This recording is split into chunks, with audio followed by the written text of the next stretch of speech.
Imagine a video game world where two massive electronic giants, Nintendo and Sony, rule the world. Where the Mario brothers team up with Lara Croft. You know what? That's actually both dumb and horrifying. I cannot see Lara Croft squishing Goombas. Okay, forget it. Let's try this. In this alternate history, Sony isn't a major player in the video game world. They're a sidekick. There's no Sony PlayStation.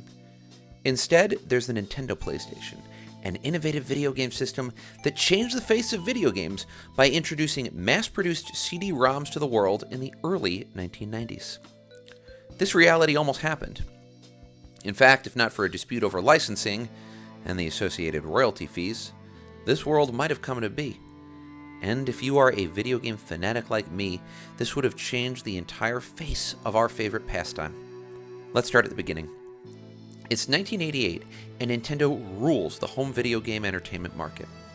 The only video game system that really matters is the Nintendo Entertainment System, known as the Famicom in Japan. This system, first released in 1983, has sold 12 million units in Japan, and was expected to sell another 10 million units by the end of the year in the United States. By the time this system's legendary run would be over, the NES would sell over 61 million units, generating billions of dollars for its parent company, Nintendo. Of course, as we all know, no video game system rules the world forever. Changing technology and evolving consumer tastes demand new innovations, new graphics, and new gameplay. That can only happen if the physical hardware of the games and their systems is improved. At the time, NES games were mass-produced on cartridges. Though revolutionary for their era, these cartridges held a mere 384 kilobytes of data, although they could hold up to a whopping 1 megabyte. Though impressive, game developers wanted more. CD-ROMs seemed to be an obvious solution. They had faster processing speeds and were easier to make. More importantly, they could hold up to 700 megabytes of data, literally more than 116 times as much as the largest NES cartridge at the time. This clearly opened the pathway for major improvements in speed, music, and graphics. Some video game systems, including the Sega Master CD, as well as certain computers, were starting to use CD-ROMs. Even without the CD-ROM technology, Nintendo moved forward with the Super Nintendo Entertainment System, otherwise known as the SNES. This 16-bit system first premiered in Japan in 1990 and was the sequel to the NES. It represented a major improvement on the NES, but in at least one area there was an overlap. It still created games on cartridges. Yes, the amount of the data that could be stored on the cartridge was an improvement, but it could still only hold up to 6 megabytes. Enter Sony. Sony had tried to enter the home video game system via the creation of computers and publishing companies, but to no success. Now, they tried a different tact. They negotiated directly with Nintendo to work together on the creation of a new add-on, and eventually a new system. Nintendo and Sony, two of the biggest electronic companies in the world, entered an agreement in 1988. In this deal, Sony would produce a CD-ROM attachment to the Super Nintendo Entertainment System. Under this agreement, Sony would create the new Super Disc and get a portion of any licensing fees for any games or systems sold. Under the plan, they stood to make billions and would have achieved something the company executives always wanted: a foothold in the extremely lucrative video game industry. Indeed, this is probably the more salient point. The deal would have allowed Sony to produce their own system, the Nintendo PlayStation. Now, if you know anything about Nintendo, you know that this is a company that jealously protects its reputation and product line. Despite first being released in 1983, Nintendo didn't even create a third-party licensing system until 1986, and that was the first time that the company ever allowed third-party developers to create games for its system. Licenses were limited. Companies could only release 5 games every year. This was done to protect the quality of the games and thus Nintendo's overall reputation. Furthermore, Nintendo would manufacture the games and maintain ultimate control over their content, limiting violence and gore and thus keeping their family-friendly reputation intact while also allowing the company to reap even more of the profit. So you may be thinking to yourself, hey, doesn't this deal give Sony much more of the profits than Nintendo has ever done before? Why, yes. Yes, it does. Nintendo hated the idea of sharing licensing revenue with Sony. This idea was particularly despised by Hiroshi Yamauchi, president of Nintendo.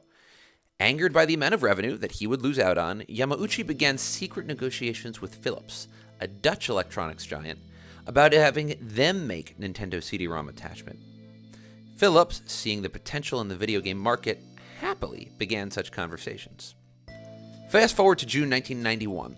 It is time for the annual Consumer Electronics Show, one of the biggest electronic shows in the world. Sony, who had no idea about Nintendo's secret agreements, used the Consumer Electronics Show to unveil its SNES-compatible PlayStation.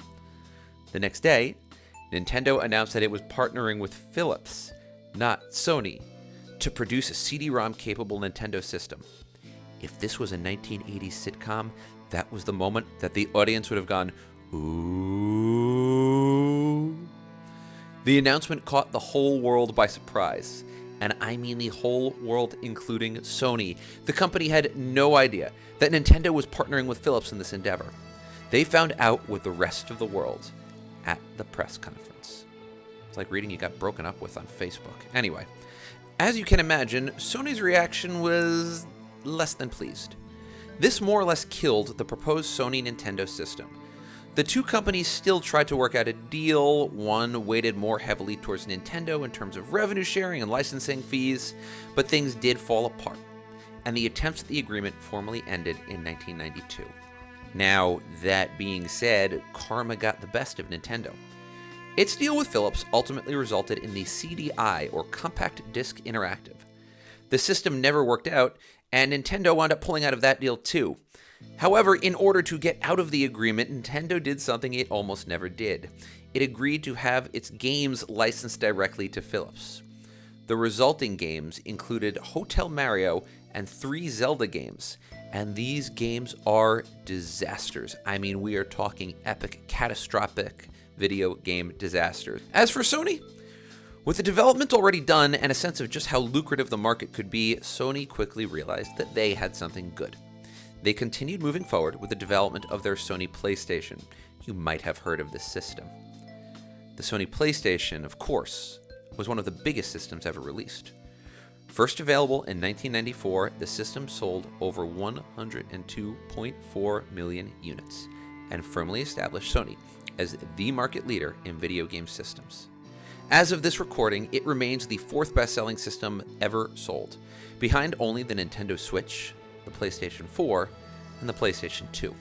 Now, one final note. This picture, the one of the NES PlayStation you keep seeing, it is an extremely limited Nintendo PlayStation prototype. An estimated 200 to 300 were ever produced, and most were believed to be destroyed. However, one survived. This prototype, the one that you're looking at now, was owned by Olaf Olafsson, who founded Sony Computer Entertainment. Olafsson abandoned the console, which eventually found its way into the ownership of Terry Diebold, who auctioned off the prototype. This device was purchased by Greg McLemore, the owner of Pets.com. McLemore, an avid video game collector, bought it for $360,000. Not bad. Just imagine, for a moment, what could have been. There are only 3 real players in the video game world today: Microsoft, Nintendo, and Sony. Imagine what could have happened if Nintendo hadn't gotten greedy. Imagine the Nintendo PlayStation or the Nintendo PS2. What games would we have had? What games would we be missing? It's a fascinating question for video game fans, and it almost came to be. And that is it for this business edition of Almost Something. As always, I hope you enjoyed the last video that we made about Blockbuster and Netflix. People really seem to be watching that, so I get the distinct impression that some of you out there at least enjoy this business content. As a huge video game fan and someone who knew this story, this was definitely a video I was looking forward to. I hope you liked it. If you did, it's so important to hit that like button. It actually means a lot. More people will see the content, and I'll know that I'm along the right track. But most important at all, let me know what you think, and please, please, please subscribe. We are going to come out with as many new videos as humanly possible. I hope you watch, and if you subscribe, you will get these videos first. Have a wonderful day out there, my friends, and as always, don't let there be any almost in your life.